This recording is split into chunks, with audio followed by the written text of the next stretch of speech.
Anong masasabi niyo po sa programa ni Miss Mara Tamundong, sa lalo-lalo na sa mga senior citizen? Masasabi ko magandang programa niya, lalo-lalo na sa malasakit. Marami siya matutulungan. Yan ang masasabi ko dyan. At saka sasabihin ko sa inyo, yung mga Tamundong, madali talagang lapitan yan. Kung ano man ang kailangan mo, may bibigay niyan.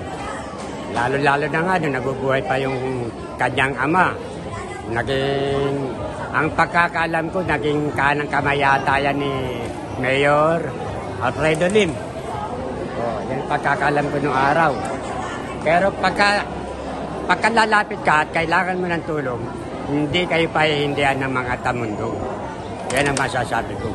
Dahil mababait yan, madali lapitan talaga. Sir, sa palagay niyo ba itong programa talagang tatangkiligan mga senior citizens? Sa ngayon ko pala nakikita mga programa niyan. Dahil ako, busy rin ako sa barangayan. Nanunungkulan ako sa barangay. Nung araw, XO ko ng barangay 80, ito barangay namin. Ngayon, ginawa ulit ako ng bagong chairman namin. Ginawa akong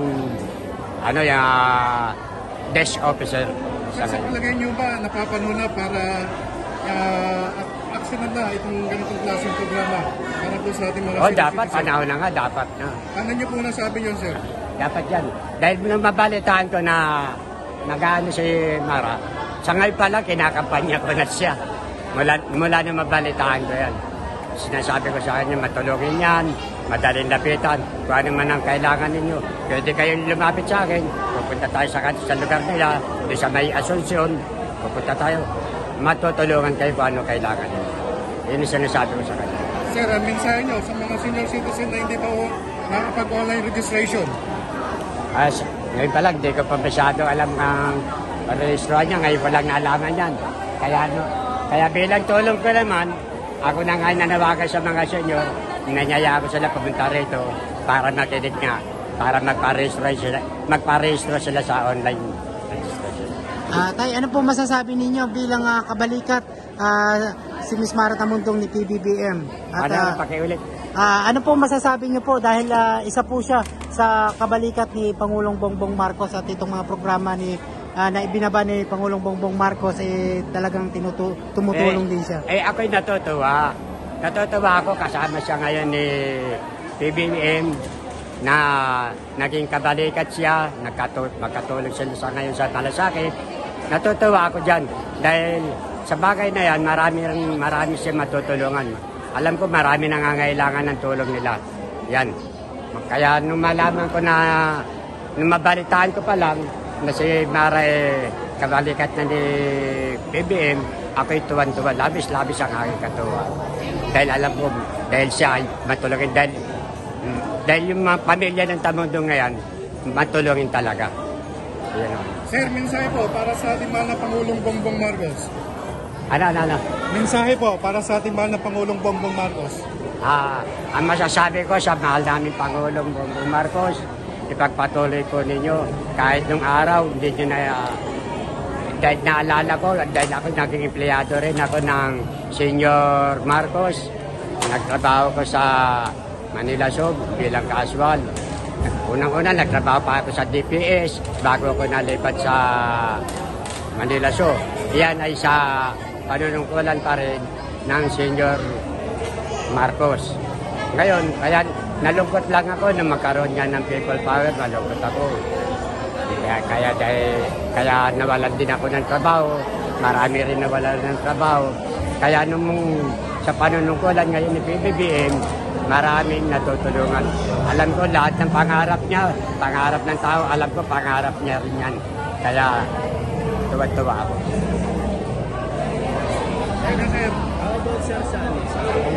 Alam mo ni PBBM, sa tingin niyo po ba, siyempre nagsilbi po kayo or nagtatrabaho sa tatay. Ngayon sir, sa pamumuno sa tingin niyo po ba nasa tamang direksyon tayo sa Pilipinas?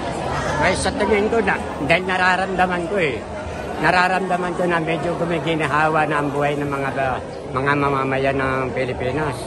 Dahil kaya dapat lang na sana ipagpatuloy pa. Kung maaari nga, kung magkakaroon ulit ng botohan ng presidente, siya bigyan ulit siya ng paintulad ng manungkulan ulit sa Pilipinas.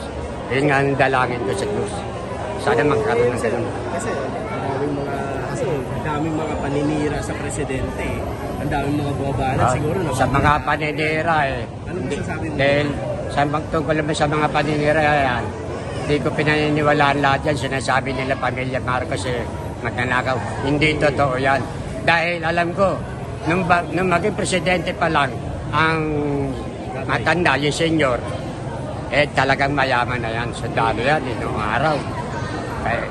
Mayayaman na yan, yung mga Marcos na yan. Hindi ako naniniwala nagnakaw yan. Kaya yung sinasabi nila na magnanakaw pamilya Marcos, ako ay hindi naniniwala. Sir, ano po masabi niyo ron? Meron pong dating presidente na gustong ihiwalay ang Mindanao sa Luzon at Visayas. Ano po masabi niyo ron, sir? Hindi naman kahit ako tanongin, hindi rin ako papayag na umiwalay ang dahil isang talaga yun. Kapag umiwalay ang Mindanao, 3 star tayo sa Watawat. Luzon, Visaya, Mindanao kung tawagin. Kaya kapag umiwalay siya, ano na mangyayari? Magiging 2 star. Hindi na Luz Buminda at Tawag. Diba? Kaya hindi ako payag yan. Sir, nabanggit nyo kanina na nagtrabaho kayo, di ba? Sa tatay. Sir, sa anong mga opisina yung nagtatrabaho? PRB, Manila Zoo. Doon ako nagtrabaho. Anong taon, sir? Anong taon? Magmula 1972 hanggang 1986. Nagtrabaho ko dyan. Panahon talaga ni Unang-una, nasa DPS ako doon. Bago ako nalipat sa Manila Zoo. Ganun. Ba't kayo natanggal, sir? Ang sweldo namin ay 10 piso pa lang isang araw minimum. Dahil mura pa naman ang mga bilihin noon. Nung panahon ng matandang Marcos. Mura pa. Pagka napamamahal, tataas ang gasolina. Nagagawa niya ng paraan yan. So hindi totoo, sir, na naghihirap tayo panahon ng tatay? Hindi ako naniniwala. So kailan tayo naghihirap, sir? Kailan naghihirap yung Pilipinas? Panahon ni Marcos? Mawala na siya. Nung mapalitan na siya bilang Pangulo ng Pilipinas. Doon nag-upisa tumaas lahat ang mga bilihin. Yan ang natatandaan ko. Nagsimula na tumaas ang mga bilihin. Doon na nag-upisa maghirap ang Pilipinas. Sino po ba? Ako nakaramdam din ako ng paghihirap namin. Sino po ba yung pumalit? Ang pumalit kay Marcos noong araw Cory. si Arroyo ata yun Si Cory. Si Cory nga pala. Si Cory, panahon ni Cory. Doon na nag-upisa, tumaas yung mga bilihin mula sa kanya hanggang sa ngayon. Pero ngayon, dahil nandyan na yung CPBM, nagagawa niya na ng paraan, nararamdaman natin. So, sa assessment mo, siyempre, naranasan mo yung pamumuno ng tatay. Ngayon, naabutan ulit ninyo ang pamumuno ng anak. So, sa tingin nyo, yung panahon ng tatay o yung parang momentum, di ba, may ganyan tayo tinatawag, momentum ng pamumuno niya, ng ekonomiya natin nun, ngayon ba'y nababalik sa anak? Para sa akin, mas maganda pa rin yun talaga yung sa matanda.